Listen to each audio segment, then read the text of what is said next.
नमस्कार, दर्श न्यूज में आप सभी दर्शकों का स्वागत है। मैं प्रीति दयाल आपके साथ।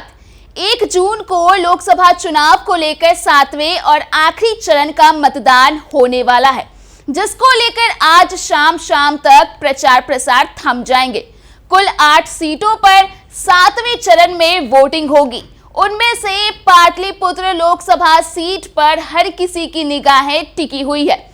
तमाम राजनीतिक पार्टियों की ओर से अंतिम बार पूरा दमखम दिखाया जा रहा है। ऐसे में पाटलिपुत्र लोकसभा सीट के लिए बीजेपी ने एक बार फिर से सांसद रामकृपाल यादव पर भरोसा जताया है, तो वहीं दूसरी ओर आरजेडी सुप्रीमो लालू प्रसाद यादव की बेटी और राज्यसभा सांसद मीसा भारती 2 बार की हार का बदला लेने के लिए महागठबंधन के तरफ से चुनावी मैदान में है। ध्यान रहे कि इस बार तीसरी दफा दोनों के बीच आमने सामने की टक्कर है।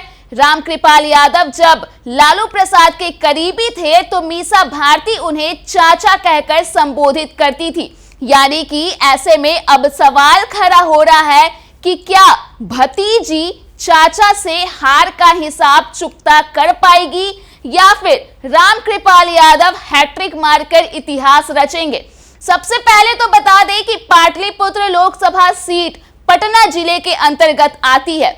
इसमें 6 विधानसभा क्षेत्र आते हैं, जिसमें दानापुर, मनेर, फुलवारी, मसौढ़ी, पालीगंज और बिक्रम शामिल है। ये सीट 2008 में परिसीमन के बाद सामने आई और यहां पहली बार 2009 में लोकसभा के चुनाव करवाए गए। लेकिन इस बार कहा जा रहा है कि बीजेपी और आरजेडी के बीच कांटे वाली टक्कर है। बीजेपी से मौजूदा सांसद रामकृपाल यादव लगातार तीसरी बार चुनाव लड़ रहे हैं और लालू प्रसाद यादव की बेटी मीसा भारती रामकृपाल से 2014 और 2019 के चुनाव में हार चुकी है और इस बार जीत की उम्मीद लगाए बैठी है।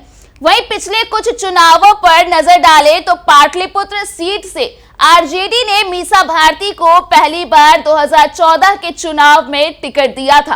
पार्टी यह मानकर चल रही थी कि उसे जीत हासिल होगी, लेकिन मोदी लहर के आगे मीसा भारती टिक नहीं पाई और उन्हें 40,000 से अधिक वोटों के अंतर से हार का सामना करना पड़ा।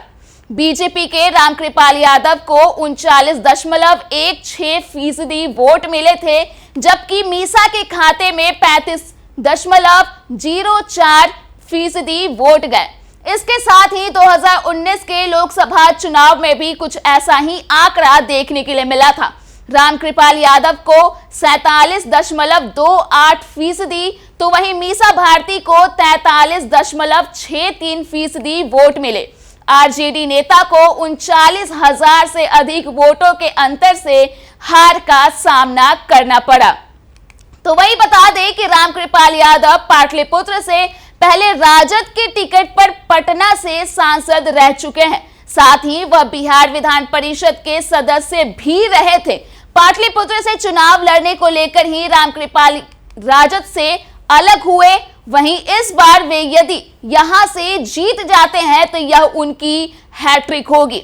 तो वहीं दूसरी ओर मीसा भारती की बात करें तो वह लोकसभा के 2 चुनाव लड़ चुकी हैं, लेकिन उन्हें दोनों ही दफा हार का सामना करना पड़ा।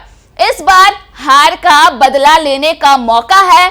पहली बार 2014 में वह 40,000 से अधिक मतों से हारी, तो वहीं वर्तमान में वह राज्यसभा से सांसद हैं। राज्यसभा में यह उनकी दूसरी पारी है, तो देखना होगा कि इस बार के चुनाव में आखिर क्या होता है।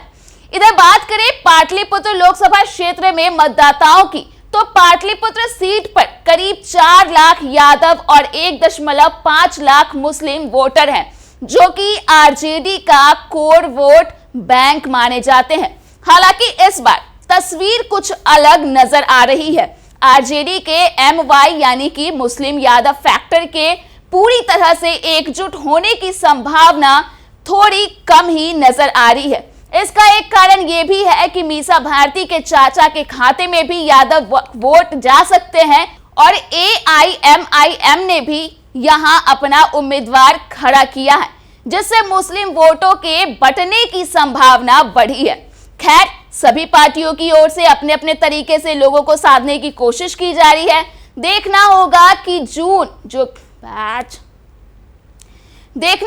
कि 4 जून को आखिर क्या कुछ रिजल्ट सामने आता है। तो फिलहाल के लिए इस खबर में इतना ही। अगर आपने अभी तक हमारे YouTube चैनल को सब्सक्राइब नहीं किया है तो इसे जल्द सब्सक्राइब कर दे। इसके साथ ही अगर ये वीडियो फेसबुक के माध्यम से देख रहे हैं तो पेज को लाइक करना ना भूलें।